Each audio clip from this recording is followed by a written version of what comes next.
Good evening, folks. Welcome to News Time with the DU Facebook crew. This is for February the 2nd, 2017.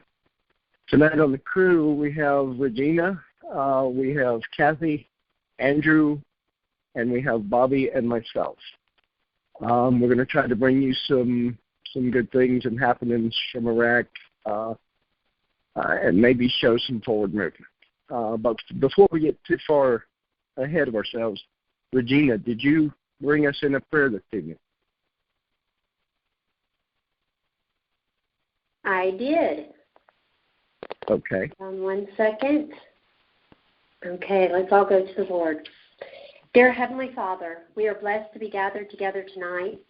Give those who are leading us in this study wisdom and insight, and bless them with your knowledge to depart and interpret for us. Please lead them with your Holy Spirit. Help us to receive the information and to be able to have discernment. Bless all those who tirelessly keep us informed.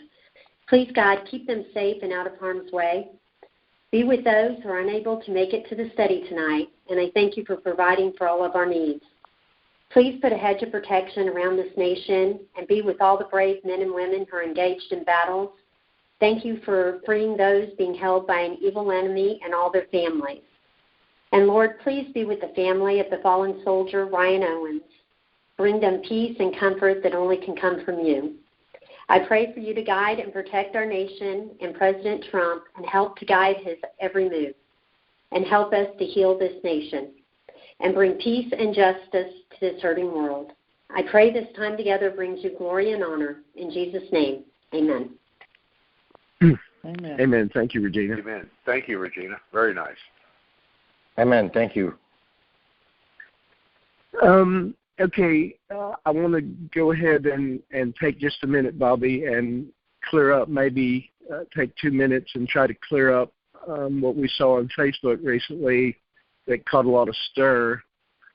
This was a report which seemed to be just an economist's report about a rise in the value of the dinar to the dollar, which we've seen them before, and it's great anytime we see them.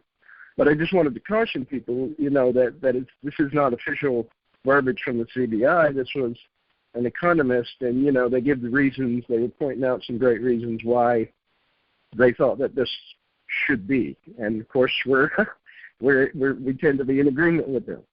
So, but I just wanted to caution folks that it was not official verbiage from the CBI. These are some economists talking about great things, and at the end of it, they said, by the way, expect oil at 55 to 65 this year. So they've got some high hopes, which Bobby kind of poo-pooed some earlier stuff we got today that said Iraq's waiting on 2020. Yeah. Well, these op-eds by these economists, some people say, well, it's just an economist and this, that, and the other thing. But these are articles that are online and printed in Iraq. So the citizens are reading this, the politicians are reading this. It's not just us reading this stuff. So it's nice to see. And it's like you said, it's not from an official, but it is from an economist that, like I said, other people are reading this and they're getting that notion in their head that, hey, you know what? Yeah, maybe we should do this kind of a thing. So, I always appreciate the economist articles for sure. Well, what's encouraging to me about this, Bobby, is that people are talking about it. When was the last time we heard that? Yeah, and that's why I say, it kind of puts, the notion in people's heads over there that, we can be, an economic power, and we can give back to the citizens of Iraq and stuff like that. So, it's good to read. Just, people have to discern it from, an official statement, as to, an op-ed by somebody who's very prominent over there in the economic situation of Iraq. Right. I like to add something. Sure. It's pretty much the same stuff that you're going to find over here, that you're listening over there with these op-ed pieces. So you're getting everybody's opinion, and you get a better idea and understanding of what they're going through and what they're talking about. So like today, I seen this one article come out, and it's a really long article talking about the definition of a political economy and all just different types about economics and economies, and it's just really interesting what they're bringing out for the average Iraqi citizens to read. Yeah. Yeah, that's a good point. That's what Kathy was bringing out too. That they're talking about it in, it's reaching the public again, which is good PR. So exactly.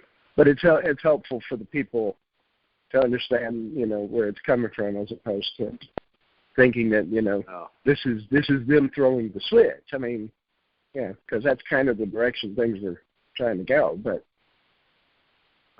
okay, do y'all think that we've covered that to a sufficient point?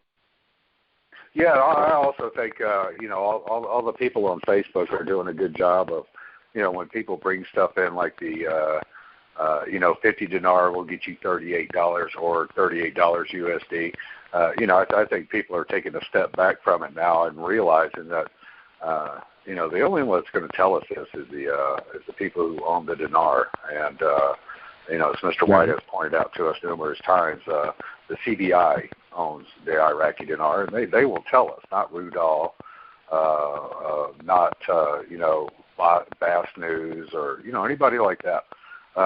We kind of poo-pooed the theory on that article, the 50 dinar for 38 US dollars. It was a typo. We're not in the business to chase it. It's going to come to us. Right. But that was my point. These articles in, when people do bring these articles in, we do look at them and stuff like that, and everybody talks about it. We come up to a conclusion that the CBI will tell us. Yeah, it was a good. Rudolph's a good source, but it's a one-off because we didn't find anything else, anybody on it. So I'm treating it as a one-off, and that's where I leave it. And you know what, Pat, and I also think somebody mentioned in chat, and we had mentioned it when it first came out, that it was most probably a typo, because if you look at 50,000 Iraqi dinar, it comes out to about $40, USD or something like that, along that line. So, their editing over there is not the best in the world. But you know what? It's okay to bring this stuff out, but it still boils down to the Central Bank of Iraq is going to tell us. Right, and that's what the takeaway is from this is look at who's speaking. And if you're going to jump up and down, wait because you heard it come out of a lock's mouth, not, whoever this other economist guy, no matter how high-ranking or top shelf you may be. Yeah. Okay, let's roll on with Andrew's report. Andrew. Yeah. Are you with us, Andrew? Yeah. Okay. Sorry, I had hit the mute button there. Sure. This is the Hazem Mohammed, and you can take it away.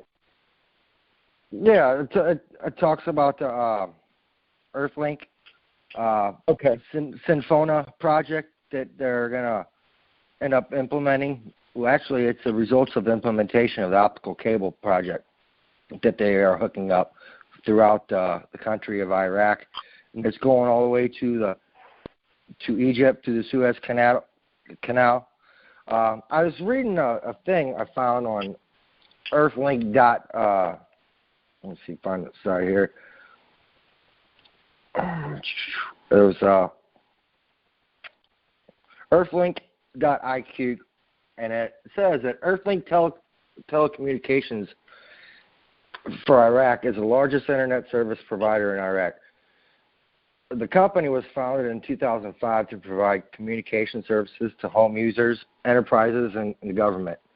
Earthlink is approaching its vision to be a one-stop shop for connectivity and IT services, including network internet connectivity, cloud computing, data center co-locations, enterprise IT solutions, and software development. So this is all going to link with Iraq and put them all on one page, per se. They were back in the Stone Age using papers and notes. They weren't using the internet, and now they're going to be, with the internet. Right. It's going to be the underpinnings of the support system that's going to carry business, carry e-commerce, carry this information, because in the report, it was talking about only certain, if I've got the right report, that only certain, they're the only people who can read into the cable. In other words, the cable is going to circumvent hackers by virtue of its protocols that they're going to implement in it. Does that make sense? Right. Right. So in other words, when they're talking about the security, so that's a stability factor for the network and the infrastructure for the government, because the government is the one who is the benefactor of this system, correct? Yes. Yeah, because in the article it talks about that it says that it will bring revenue up to millions of dollars to be included in the state budget for pointing out their withdrawal of the link line through Egypt and Suez Canal. So, and then, like you said, with all the Earthlink services, they offer, quite a bit through internet service and rack and server co-locations with free Wi-Fi and virtual private servers, and also VPN with MPLS. Those are virtual private networks, for your employees. Just a whole bunch of stuff with getting them on track with internet. Yeah. Right. Yeah, and it's a good report along the lines of what's kind of gotten passed over a little bit is the electrical stuff. The electrical mandates to supply Baghdad with 24-hour, or the mandate to supply Baghdad with 24-hour power, and that moving outwards over the rest of Iraq. You can't. These reforms are all great and wonderful, but you got to have a sustainable support system. Right. And that's what's going on now. That's what this is about. That's what the electrical part's about. That's about the sustainable support system that's going to carry all this other great, fantastic stuff, right? Yeah. And I also found out in that website there that it talks about in the long run that it will help with cheaper cost. So it's all good for Iraq moving forward. Well, we saw a post on Facebook where they're reducing the costs of the electronic equipment for home users to get on the network. Is that what we were saying? Yeah, I'm moving. Yeah, you're moving. Yeah, they got some whiz bang stuff coming. They got, and this Wi-Fi thing that's supposed to be 100 times the capacity of Wi-Fi. Anyway, so that's great stuff. Bobby, you got anything? Yeah, it's a great article. I like how it ties into everything. When you go get on your computer, you turn it on. Well, it takes electricity to turn that on. And with everything going on in the electrical sector, and now we're seeing this e-commerce, internet, and smart cards, and everything ties into electricity in some way, shape, or form. I thought another big part of that article was as they stated in the article, that it provides important revenues to the Treasury. There will be taxes on this. You have to pay for your internet, but there's taxes involved in that also. This is a win-win situation on where they're going, and I like how Pat backed it up. They have to sustain this, and it all comes down, in order to have this, you have to have the electrical sector up and running. What I got out of this, and what makes me so more excited about this is that, unlike that article that was brought in from The Economist, this is actually them doing things. We're seeing that they're saying, hey, world, we're coming to you. Just hang on a little longer. Yeah, that's a good point. Pat, we've also talked about non-oil revenues in the past, and this is the classic example of it. Yeah, that's what I was thinking when we were talking about it helping out the government coffers. And the high quality that this report is discussing, is a good thing. I don't know where I'm going with this, except to say that you can't just lay some tables. It's useful that they've got this, and we tried to determine the name because it's hard to translate. But we determined that the Symphona part of Symphona Earthlink probably has something to do because you got Phona there, so it's probably something to do with the type of networking. And now maybe that might be irrelevant, but the point is that this is going to be a high quality, state of the art system, and it's going to be what supports the economic thing. I mean, you can't do what we're talking about here with the economy and all this stuff, and have a half-baked electronic system. I mean, a half-baked network on top of dodgy electrical fluctuations. You know what I'm saying? That's not good for business. Yeah. You get me? So the impetus is let's get electricity as a standardized thing here, just like everybody else. And then you got your optical cables and all, which is helping the network with its sustainability. And they were talking about rerouting them and some other things. I think because they're worried about sections of them that were coming from Egypt. Did you get that out of that? Yeah, and also it talks about that they'll have within the middle of this year that the project will go to service. So there you go. Yeah, so that's good. So they're building it quicker, and as soon as we're talking about it. Right. Well, that's forward progress of the many gears that I'm always talking about. I'm kind of the only one that talks about it in gears, but okay, Bobby, I think did we cover this one good enough, y'all? I think you did great. Yeah. Okay. Let's move on to Article 2, which is Government and the United Nations SDI establishes an economic reform fund. I believe this was your report, Bobby. Yeah. This is one that just popped up. It's a couple days old, but it deserves a little talking about. This was the United Nations Development Program, along with UNAMI, that they came up with an agreement through a body's office to establish an economic reform fund. Now, what this is going to do is this is just going to accelerate the government reform plans and diversify the economy to increase national income, basically.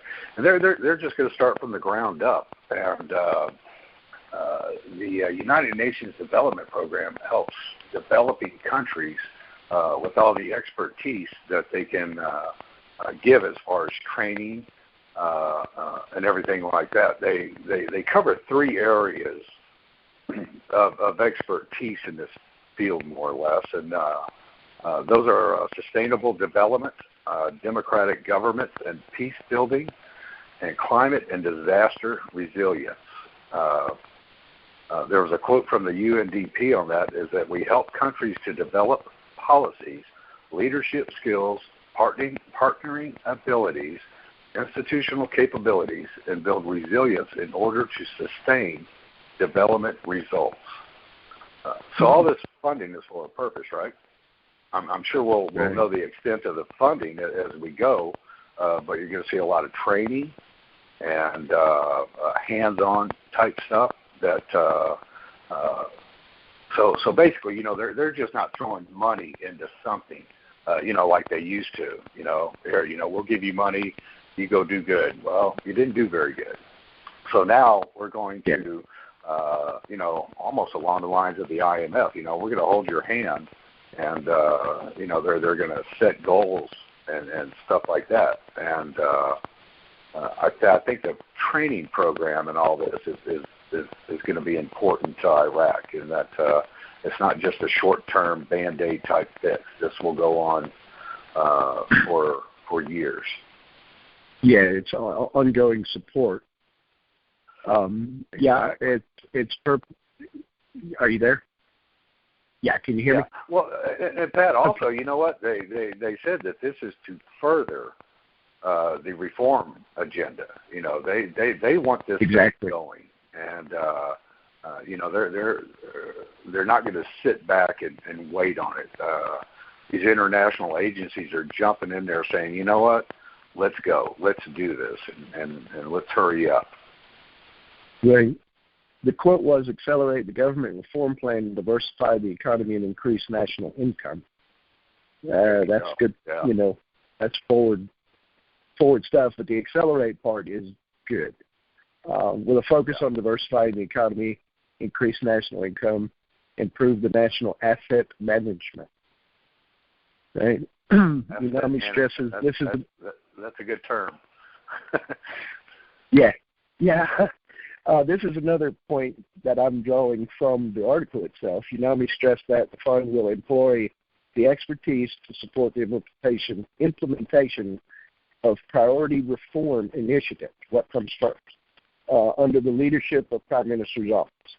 And that's more that ongoing support and actually helping them to tweak and critique, you know, themselves. Yeah. And you know, that's why I said the training aspect of this is going to be far-reaching. You know, when you go in and train someone, well, they end up training someone, and that person ends up training someone, and you know, this is going to be a culture or a cultural type learning experience. You know, that's going to be passed on, and you know, this is how they're going to do business from now on.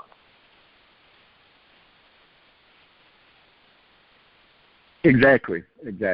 I was getting a text, so I apologize for the little pause there. Andrew, do you have anything?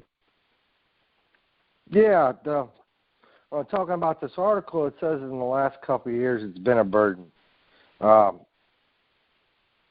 through the facility of the UNDP, the United Nations Development Program signed a project document to establish FFER, a funding facility for economic reform. This was signed on the 29th of January, according to the IQ, United Nations Department of Program website. So, and this article that Bobby brought in was 2 days later. So they signed this the 29th of January, and through the facility of the UNDP, it will support the GOI to address key economic challenges and invigorate the reform agenda, which will diversify the economy and increase national income and improve the management of national assets. That will be specific focus. Now, I also read that the Kurdistan region also signed one of these FFERs back in September of 2016, and it talks about bringing their helping with their region economically recover to return a path of growth. So, yeah, they both governments are moving forward with the United Nations Development Program. So they are actually moving forward with what they're supposed to be doing. Yeah, you know, they're telling us, and then they're doing it. Right. And that's good, by the way. So this thing is about 4 days old, give or take, you know, some hours. Okay, let's see. Bobby, do you want to move on to Article, I guess it's 3, Economic Media Forum? Yeah. This is another couple days old type article, but it was a big deal in that this was a forum attended by the central bank governor. There were speakers from the president of the Association of Private Banks, economists, Iraqi journalists, syndicates, and speakers from both the banking and journalism sectors in Egypt and Lebanon. What this, and this is just me in a nutshell, is that they're getting the media together with all these banking people and government officials, and they're trying to come up with a training program for more professionalism in the media, more or less. If you remember months ago, there were all kinds of conflicting articles within the media about this economic reform agenda, and there was a lot of false reporting and stuff like that. Yeah. Yeah. So basically, what they're doing is they're getting everybody together, with a better understanding of each other. That they have the knowledge of what each other's doing, so there could be better reporting as to this economic reform era that they're going through. So yeah, it's. I mean, again, there's going to be training programs and everything.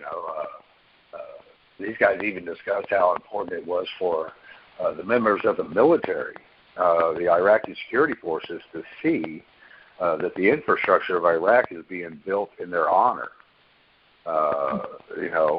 And giving them something to more or less look forward to. Like I said, it was a big economic forum. You can tell just by the people who attended that that this is on the top of their agenda.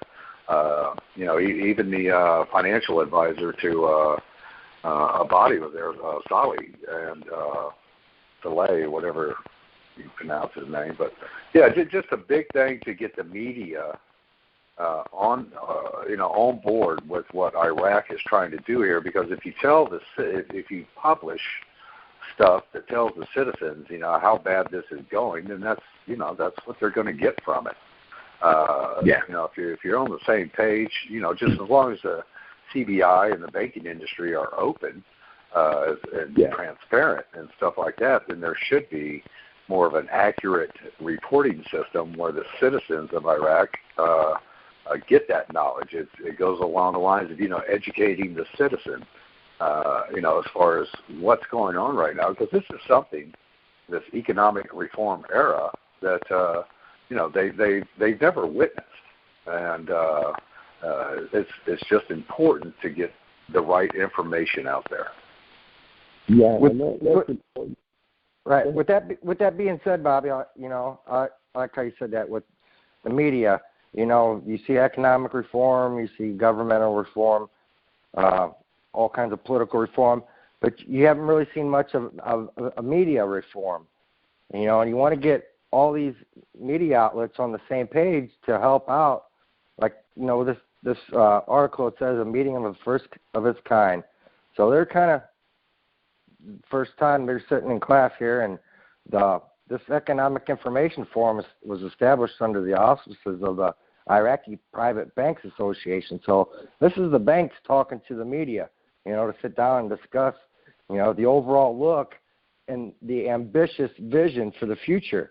So the banks are needing help with what they are facing with the media and with problems that Iraq is facing with the economy, and coming up with the solutions to solve it while keeping in full content with the designated government agencies to resolve the issues with the media and the economic problems with all the mishype that's coming out with the banks and all that. So this is a good meeting to have this, to get everybody on the same page for whenever you're going to move forward with things economically. It kind of sounds to me too like they're trying to build up the public excitement. They're saying, "Look, guys, this is what we're doing. It's time to get excited here." Yeah. Good yeah, point. It could be Very because I did see another article that read the same meaning of this, but it had different verbiage, and it's always talking about the big announcement, big economic announcement, and I'm sitting there thinking, what kind of announcement are they talking about? So I just didn't pay no mind to it, just kept on reading, and yeah, it kind of gave that intuition of, of a certain thing that they need to be on the same track with in order to, to be on the same page with everything. Yeah, Pat, you there? Yeah, that's a good point. What's your thinking on all this? I know we talked earlier. What's your thought on all this? You talking to me? Yeah, Pat. Yeah, it's we should have such here. A session where people learn the importance of accuracy in the media. And see, but over there, I mean, it's akin to, I don't know, treasonous when you're struggling so hard to get things accomplished, and you have just bald-faced lies being printed, or inerrant, or unresearched, reports floating around that can create, more gum in the system. You get what I'm saying? Yeah, exactly. Yeah. Well, To me, the media message here was economic information and the business community, and following up on training. And by the economic information, that's the accuracy of the economic information for the purposes of building the business community up, was their point. Yeah.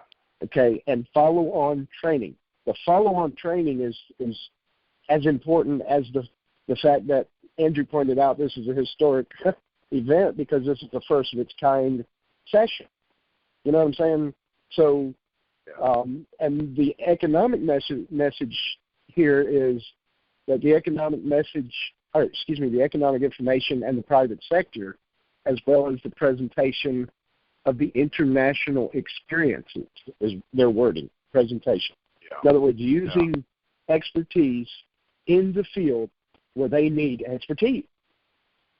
Yeah. And this is about also the private sector.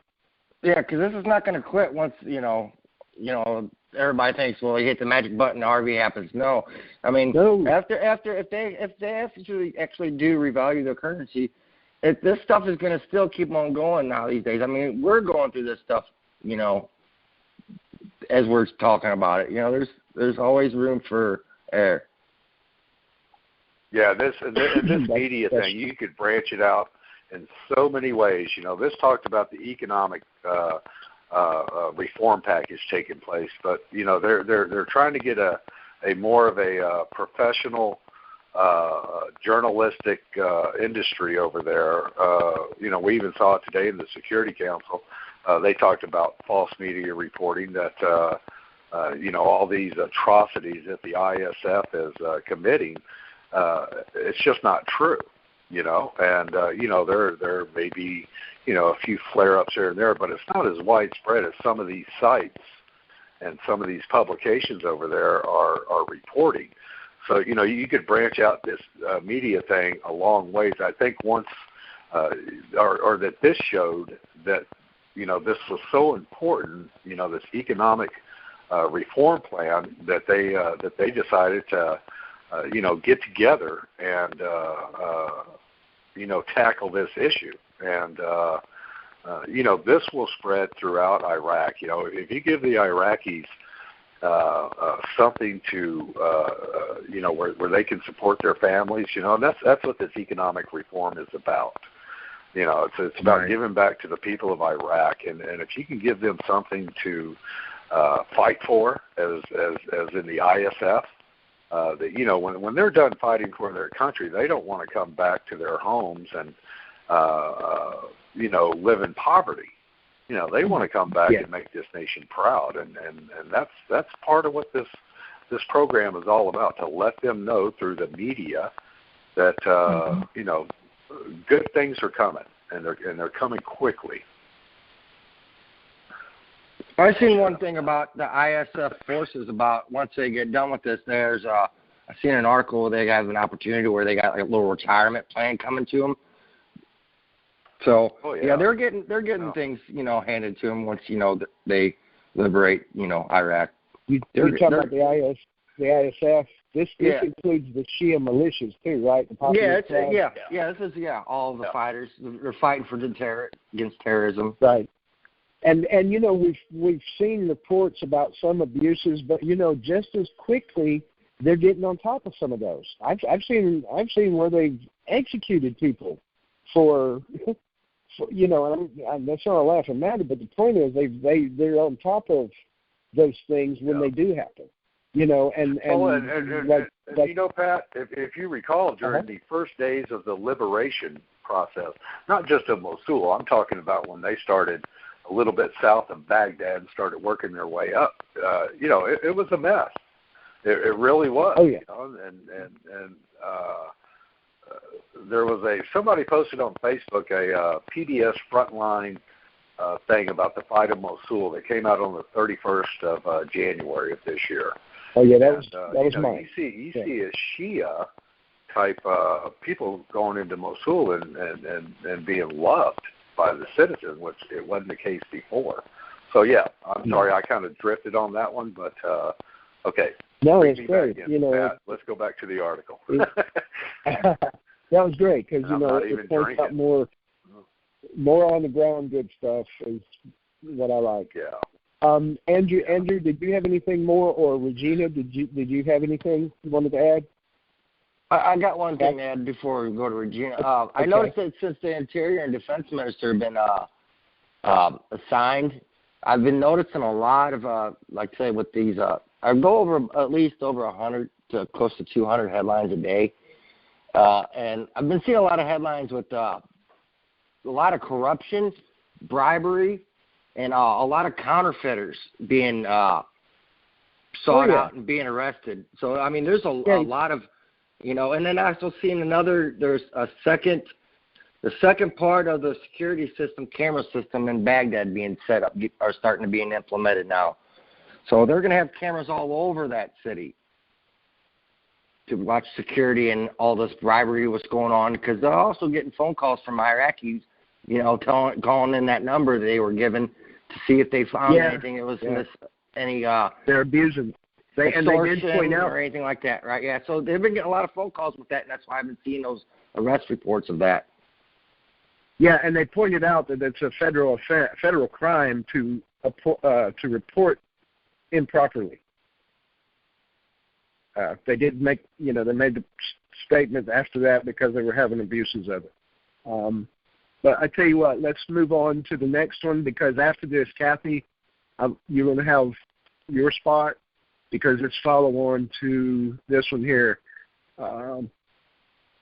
This here, Bobby, I believe, is the one the cabinet formed a committee to recover Iraq's money and vote to build the camps. Yeah, this was the emergency meeting they talked about, or a few articles stated emergency meeting. Normally the COM meetings are held on Tuesdays and Thursdays, and but this was an extra meeting, and this is one of the benchmarks that I personally had been looking for as far as the recovery of money. So all these people that have been fleecing Iraq, are now on notice, and Iraq is going after their funds and any ill-gotten gains that were made from those monies that were stolen. They're going to have international experts helping them in this. It's just a wide range of things as far as the Stolen Asset Recovery Initiative of 2005. It falls under that. So these countries that are harboring these funds, more or less, really have no choice. If you look at the STAR Initiative, it was written by the World, or issued by the World Bank, and that will take care of any interruptions as far as countries harboring these funds. Another thing that came out of that meeting was the displaced, that they need to get a handle on the displaced, and start taking better care of that issue. It's wintertime over in Iraq, and they need to do a better job as far as getting the displaced back into their homes with services and everything like that. If I could just give me one more second here, there was another thing that came out of that about supporting and encouraging exports. And they abolished a few decisions that came out of the 2003, 2004 era from the Coalition Provisional Authority. There was a legislative order that dealt with customs, tariffs, free trade zones, import taxes, and other varieties of import-export issues that had limitations on them. The new order that was originally presented in 2016, I think it was, I want to say August, but anyway, it was in 2016. It basically takes the gloves off of Iraq and will allow them to enter the international markets with their products. There'll be regulations and standards that Iraq will have to abide to, but that should be no problem. If you look at some of Iraq's exports, aside from oil, there are gems and precious metals that make up like $214.5 million in revenue. Fruits and nuts, that's $53 million, and these are all 2016 figures or 15 figures. I'm sorry, but they have 10 major export items, and the gloves are going to be taken off of these exports, and they want to introduce their product to the world. Again, more non-oil type revenues. Right. What I got out of this, Bobby, was that they wanted to remove all the barriers to outside export. This is including overriding any present laws or any agencies that would disallow this. Yeah, and the one thing I couldn't quite get a handle on was this framework convention to secure the loans under the German financial loan. I couldn't find much on that. I'm hoping we see a little bit more on this, or maybe I forgot about an article in the past. Does that ring a bell to you in any way? Yeah, because it's I guess the point is it's more. These countries wouldn't be just taking a chance on a horse, Yeah. So this, and I guess my point here was that it was talking about Germany and the fact that was part of the loan being negotiated there. Yeah, loans and loans to me are a good thing. You know what? Because you have to pay the loan back. I mean that's just the bottom line. Sure, so, sure. Some people think that they can just take these things and keep on rolling down the road, but that's not the case. No. And in order to pay those loans back, excuse me, you're not going to do it on your on the petrodollar forever. You're still going to have oil. No doubt about that. But, we've always talked about the non-oil revenues, and we're seeing a lot of it coming into play. You don't hear about it as much about oil anymore as do you see them trying to get away from oil alone and promote the non-oil revenue sectors. Right. When you talk exports, you're also talking ag, and you know how much I love the agriculture sector. They're putting a lot into the ag sector. There was an article about them introducing fertilizers, and they were talking to these farmers, and they said, we've never had this, and they've already utilized it, and they said, our crops are so much better this year. That's going to sustain Iraq internally, but it's also going to help a lot with their exports. When you export something, you sold it, so you take money in, and it benefits the state coffers, and it also benefits the farmers, the people of Iraq. Well, and no pun intended, but the water situation is a deep pool. They had problems with certain vegetation as a result of ISIS being there and stuff and overtaking certain areas that didn't get the upkeep they needed. And so you've got certain kind of vegetation and things that they've had to get a handle on that choked out, other aspects of the, like for instance, some plant that takes away the oxygen to a fish. I'm trying to remember specifically this lily they were talking about, but it's more than just turning on the water, honey. It's there's stuff you got to fix to make that sustainable also. Yeah, exactly. Yeah, and they've been working on this. We're starting to use the word, sustainability. They have to come up with something that will sustain Iraq. And like I said, you're not going to do it by oil alone. Oil's a great thing. Don't get me wrong. There's a lot of money, but when you try and bring that percent of reliance on oil, from the 90 percentile, even get it into the 70 percentile, would be a huge benefit to Iraq. And yes. And us. Me too. Okay. Are you through, Bobby? Yeah. I think the big point out of that meeting today was they're going to go after these stolen funds, period. Right. Cool. Okay, Kathy? Are you with me? You ready for me? Yes, I'm here. Yes, okay. You can go ahead. I want to talk a little bit tonight about this controversial subject of President Trump's executive order on the 90-day travel ban. I know it's a hot topic right now, and I'm hoping that I can shed some light on this and help you understand why it was done and that it's not necessarily a bad thing. As you all know, last Monday, President Trump signed an executive order to place a 90-day ban on travelers from 7 countries, including Iraq. According to President Trump, this was done solely to replace and strengthen the vetting process in order to ensure the safety of United States citizens, and was not an act of aggression on his part on any country. Prime Minister Abadi, the same day, came out with a statement saying that there would be no retaliation from Iraq on this order.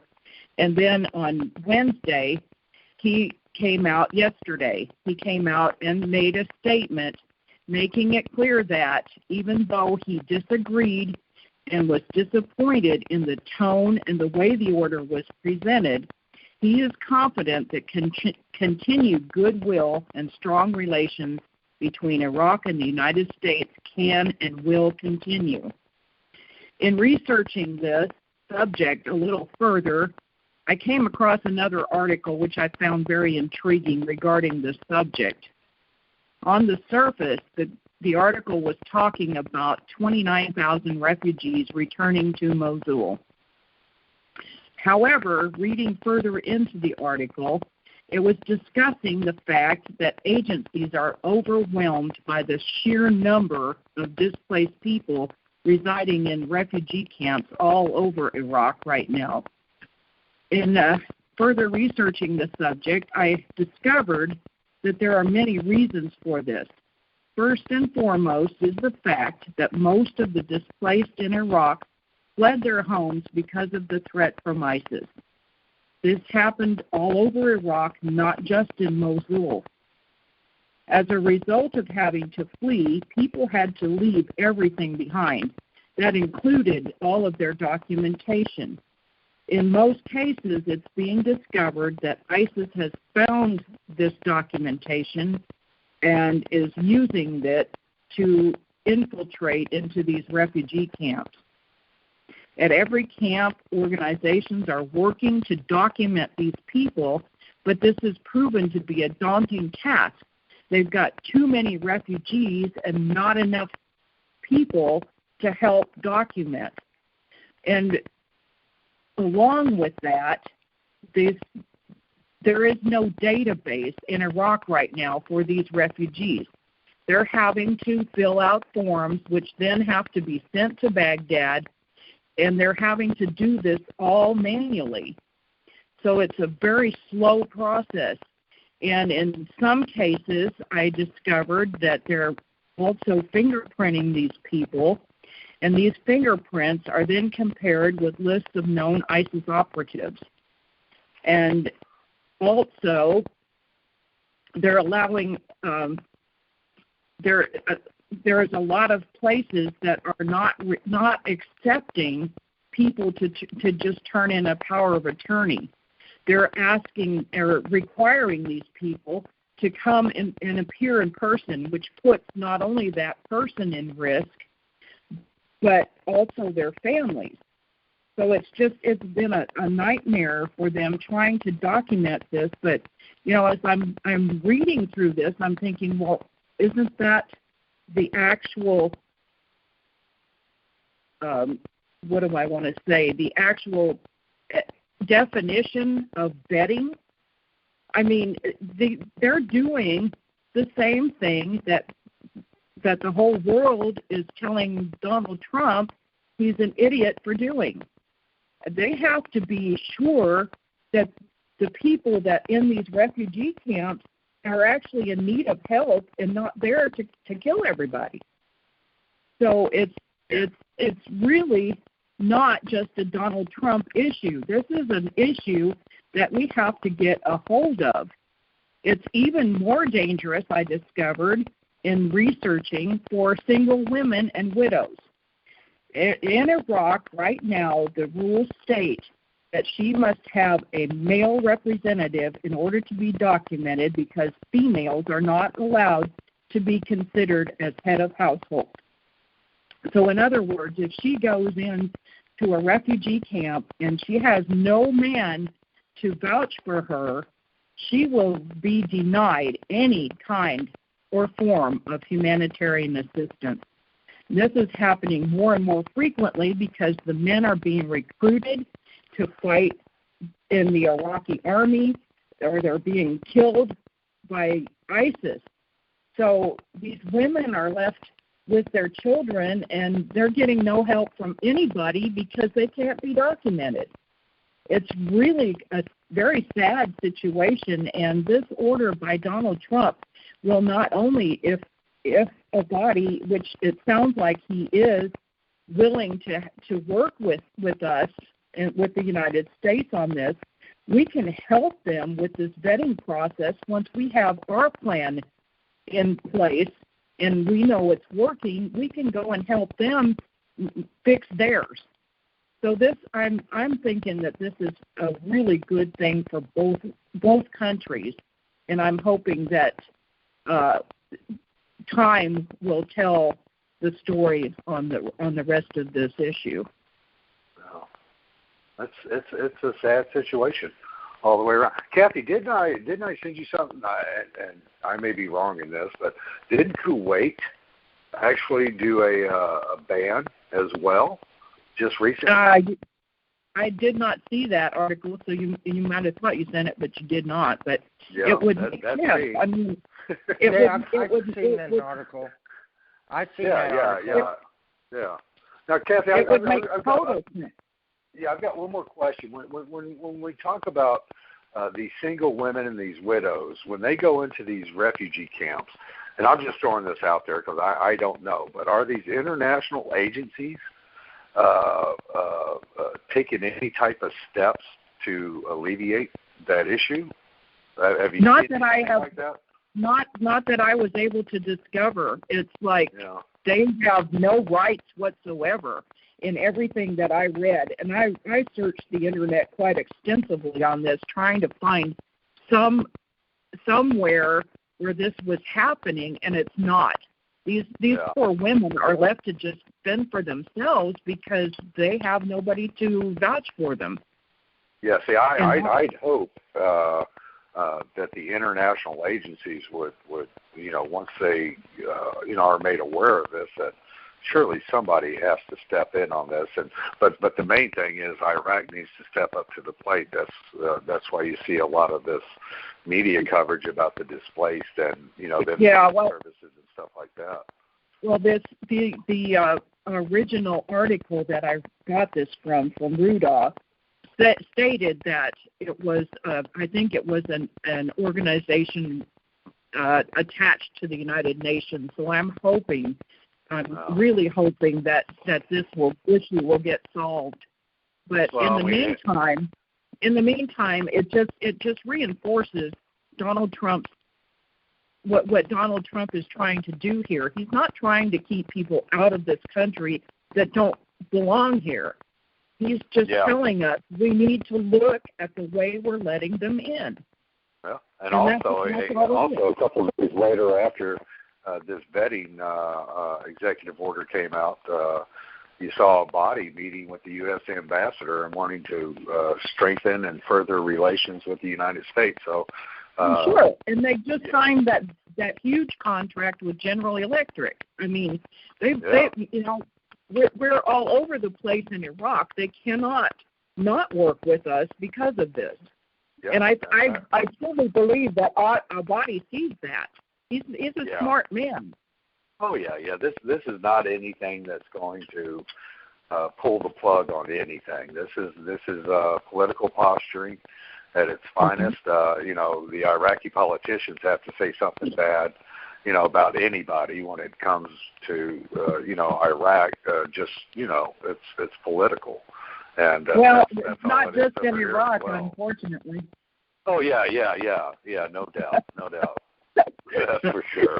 We've seen that. We've seen that here too. So But I hope that sheds a little bit more light on the purpose for it, and it helps people to understand that this is really is a necessary thing. It's it was a great report, and obviously you've done enough research into this to make it a lot more clear to me. That's for sure. And if you can make it clear to me, then that pretty much helps a lot of people, because you know me. Yeah.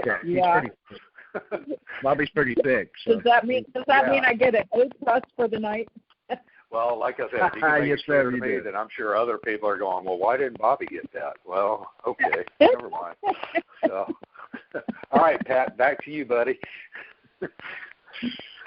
Andrew, do you have anything in closing? I think it was pretty good. I don't think really people have to worry too much about this. It's like you said, it's political posturing. I seen an article the other day just talking about how Bobby was referring about the ambassador to the United States, to where they don't want nobody coming in there and just being a tourist. They want, if you're coming to America, you're coming for business, because Mr. Trump is about business, about making money. So I don't think that's going to slow anything down on any of this investment that we're Andrew, in. That's a good point, because this doesn't pertain to diplomats, government officials, whatever, or business people. They're right. still welcome to come over here and get involved. Yeah, it's just people getting all, like I said, all political posturing and bickering because they don't like what they're hearing. Hey, Pat. Right. Yes, sir. Pat, are you there? Hey, you know what? Yes. We've got one more article. Would you mind if I just gave it a quick 1-minute dissertation? Sure. This had to deal with the central bank signing a memorandum with the Brits for the development of the anti-money laundering and terrorism financing procedures. The Brits are going to jump in there and help Iraq side by side, but the British government just recently had a major revamp of their anti-money laundering law. And, they're going to work side by side with the CBI from A to Z. It's cool how we see other developed countries not only providing funding, but now they will have, their feet in the water as far as training personnel and future personnel. So it's a sustained culture within Iraq and other entities within Iraq. deals a lot with the banking system and stuff like that. But I thought it was really cool how they signed this memorandum with Britain for this anti-money laundering. It goes back to some recovery of funds and stuff like that. But the main thing, stop financing terrorism. Sorry, I went at like a minute and 2 seconds. I apologize. Sure. BJJ, are you here with us? I am. Okay. I am. Yes, sir. We're wrapping up, and we were just going to hand it off to you if you had anything parting that you might want to say. I would say thank you, everybody, for your diligent research. I appreciate everybody everyone who tuned in tonight. Stay tuned to the BU Facebook crew. We will continue to bring you more Dinar news, Dinar info, and Dinar commentary. Have a great night, folks.